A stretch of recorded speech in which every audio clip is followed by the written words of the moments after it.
ና ይሄ ደግሞ ምንድነው? አቤት ምን ልታዘዝ? ምንድነው እዚህ አስተናጋጅ ነህ? አይ አስተናጋጆቹ እስኪመጡ ድረስ ቁጭ ከምል አስተናግድ ብዬ ነው። ምን ይላል የለበስኩትን አታይም? ጭራሽ ደግሞ ብዙ ጊዜ ስራ ቦታ እያየሁህ አይደለም። አይ ብዙም ይሁን ሰላም አልወድ ነው።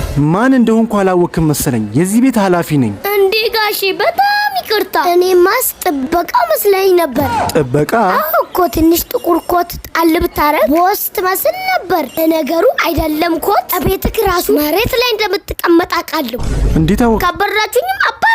እውነታውን ነው የምናገረው። መሬት ላይማስ መቀመጥ የለበትም። እስከ መቼ ነው የምንኖረው? አረቢያ መጅሊስ ግዙ እንጂ። እንደውም በዚህ አጋጣሚ ቤስት አረቢያ መጅሊስ ሙሉ ፓኬጅ አዘጋጅቶሎታል። ልክ እንደዚህ ጥራታቸውን የጠበቁ ሙሉ አረቢያ መጅሊስ ሙሉ አልጋ ከነድሬሱ በተመጣጣኝ ዋጋ ተዘጋጅቶሎታል። በዚህ ስልክ ቁጥር በመደወል ቤስት አረቢያ መጅሊስን ማግኘት ይችላሉ። ቤስት አረቢያ መጅሊስ ይገባዎታል። እዛ ላይ ደስ የሚለው ነገር ደግሞ ዲሊቨሪ ስላላቸው ቤት ድረስ በጥንቃቄ ያመጡልሃል። አረቢያ መጅሊስ ለእርሶ ይገባዎታል።